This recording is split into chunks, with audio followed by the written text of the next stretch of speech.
아버지 하나님, 천지의 창조주를 믿습니다. 나는 그의 유일하신 아들 우리 주 예수 그리스도를 믿습니다. 그는 성령으로 잉태되어 동정녀 마리아에게서 나시고 본디오 빌라도에게 고난을 받아 십자가에 못 박혀 죽으시고 장사된 지 사흘 만에 죽은 자 가운데서 다시 살아나셨으며 하늘에 오르시어 전능하신 아버지 하나님 우편에 앉아 계시다가 거기로부터 살아있는 자와 죽은 자를 심판하러 오십니다. 나는 성령을 믿으며 거룩한 공교회와 성도의 교제와 죄를 용서받는 것과 몸의 부활과 영생을 믿습니다. 아멘. 오늘 하나님께서 우리에게 주신 말씀은 신약성경 요한일서 1장 5절에서 10절까지의 말씀입니다. 제가 가진 성경으로는 신약 387쪽입니다. 요한일서 1장 5절에서 10절까지의 말씀을 다 같이 합독하시겠습니다. 우리가 그에게서 듣고 너희에게 전하는 소식은 이것이니 곧 하나님은 빛이시라. 그에게는 어둠이 조금도 없으시다는 것이니라. 만일 우리가 하나님과 사귐이 있다 하고 어둠에 행하면 거짓말을 하고 진리를 행하지 아니함이거니와 그가 빛 가운데 계신 것 같이 우리도 빛 가운데 행하면 우리가 서로 사귐이 있고 그 아들 예수의 피가 우리를 모든 죄에서 깨끗하게 하실 것이요. 만일 우리가 죄가 없다고 말하면 스스로 속이고 또 진리가 우리 속에 있지 아니할 것이요. 만일 우리가 죄를 자백하면 그는 미쁘시고 의로우사 우리 죄를 사하시며 우리를 모든 불의에서 깨끗하게 하실 것이요. 만일 우리가 범죄하지 아니하였다 하면 하나님을 거짓말하는 이로 만드는 것이니 또한 그의 말씀이 우리 속에 있지 아니하니라. 아멘. 빛이 비추일 때 생명은 싹트고 자라납니다. 빛은 곧 생명입니다. 어두운 뿐인 세상에 스스로 구원할 수 없었던 생명이 없던 우리를 불쌍히 여기신 하나님께서는 예수님을 이 땅에 보내주셨습니다. 생명이 없던 이 땅에 생명이시며 참 빛이신 예수님께서 오셔서 각 사람을 비추셨습니다. 사도 요한은 예수님에게서 들은 그대로 하나님의 본성이신 빛에 관한 가르침을 하나님은 빛이시다 라고 선포하였습니다. 그러면서 빛 대신 하나님과 우리와의 사귐에 대해 이렇게 말합니다. 6절 만일 우리가 하나님과 사귐이 있다 하고 어둠에 행하면 거짓말을 하고 진리를 행하지 아니함이거니와 우리가 빛 대신 하나님과 사귐이 있다면 하나님의 빛에 한 발을 두고 다른 한쪽 발은 어둠 속에 남겨두는 것은 거짓말이며 진리를 행하지 않는 것이라고 말하고 있습니다.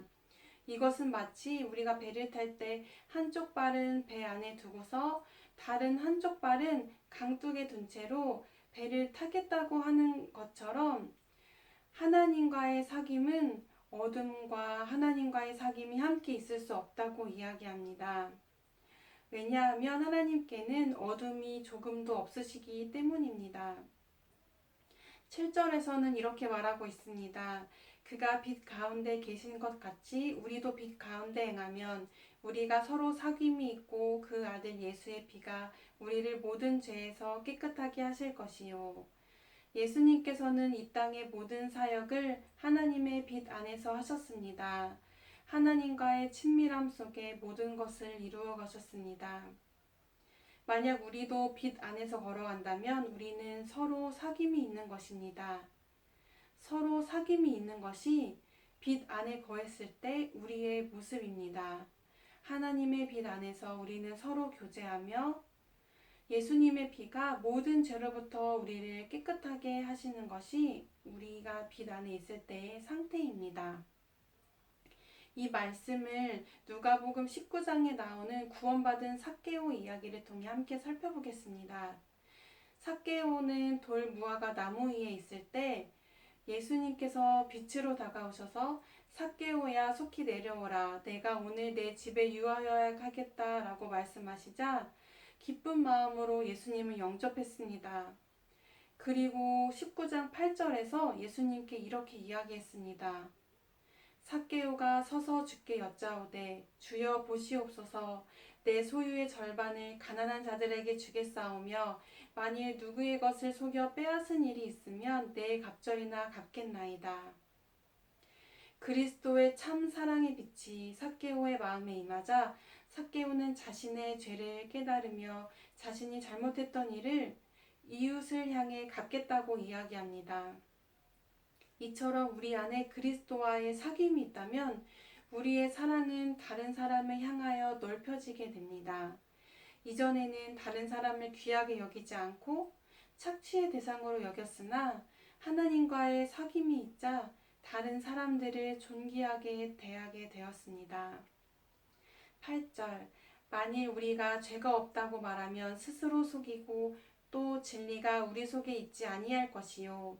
삭개오는 이전에는 자신의 태도를 죄로 여기지 못했다가 빛 대신 예수님을 만나자 자신의 태도를 뉘우치게 되었습니다.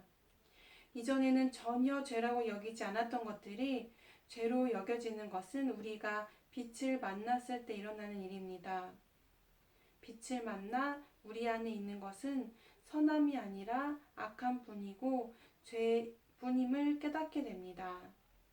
8절 말씀이 우리의 죄악된 본성을 이야기하는 것으로 본다면 10절 말씀은 행동으로 하는 부정함을 이야기할 수 있습니다. 10절 만일 우리가 범죄하지 아니하였다 하면 하나님을 거짓말하는 이로 만드는 것이니 또한 그의 말씀이 우리 속에 있지 아니하니라. 죄에 대한 심판은 오직 완전하시며 흠 없으신 하나님께서만 하십니다. 그렇기 때문에 아무리 우리 생각에 이 정도는 눈 감아줄만 하다 하여도 하나님의 앞에서는 그렇지 않습니다. 19세기 유명한 설교가이신 스펄전 목사님께서 어느 날 나는 죄 없다 주장하는 한 사람을 만나게 되었다고 합니다. 호기심에 이끌려 그 사람을 집에 초대하여 함께 식사를 하며 그 사람이 주장하는 이야기를 한참 들은 뒤 스펄전 목사님께서는 이상한 행동을 했다고 합니다. 갑자기 앞에 있던 물잔을 들어 그 사람의 얼굴에 확 부어버렸습니다. 죄가 없다고 주장하던 그 손님은 몹시 화가 나 스펄전 목사님을 맹렬히 비난했습니다. 그때 스펄전 목사님은 그 사람에게 이렇게 대답했습니다. 당신도 보시다시피 당신의 옛사람은 아직 죽지 않았군요. 그저 잠시 기절했다가 겨우 물 한 잔을 맞고 되살아났으니 말입니다. 우리가 아무리 스스로 깨끗함을 주장하여도 우리의 죄가 작다고 말하여도 우리 안의 본성은 죄악되며 그렇기 때문에 우리는 예수님이 필요한 존재입니다. 사도 요한은 우리의 죄에 대한 해법을 이렇게 말하고 있습니다. 9절 만일 우리가 우리 죄를 자백하면 그는 미쁘시고 의로우사 우리 죄를 사하시며 우리를 모든 불의에서 깨끗하게 하실 것이요. 우리는 모두가 예수님의 피로 오직 은혜로 깨끗함을 입어 거룩하다고 칭함을 받는 사람들입니다. 우리가 죄를 자백할 때 하나님께 용서를 구할 때에 하나님의 빛이 우리 마음속 깊은 곳까지 비추시며 우리를 하나님과의 사귐으로 인도해 주십니다. 죄를 감추며 하나님을 피하는 것이 아니라 죄를 용서해 주시는 미쁘신 주님을 믿기에 우리는 빛을 붙잡으며 빛으로 나아가게 됩니다. 그런 우리를 내쫓지 않으시고 빛 안에 거하도록 인도하시는 하나님의 참 사랑이 오늘도 에바다교회 성도님들 마음에 가득하시기를 소망합니다. 말씀을 기억하시면서 함께 기도하겠습니다.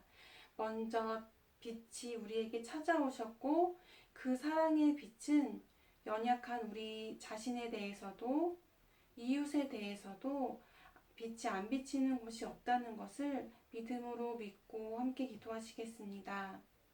나는 연약하기 때문에 지금 빛을 붙잡을 수 없고 나의 상황이 이러하기 때문에 그 빛을 거부하며 또 그 사랑의 빛이 비칠 수 없다고 제안하는 것이 아니라 우리 모두가 기쁨으로 빛을 맞이하기를 바랍니다. 그리고 아직 빛이신 하나님을 만나지 못한 영혼들을 위해서도 함께 기도하시겠습니다. 사랑하는 우리의 가족과 이웃들이 어둠 가운데서 빛이 필요함을 고백할 수 있도록 하나님께서 그들과 함께 하시기를 바라며 기도하시겠습니다. 그리고 교회와 나라와 세계를 위해 기도하시고 주기도문으로 마치겠습니다.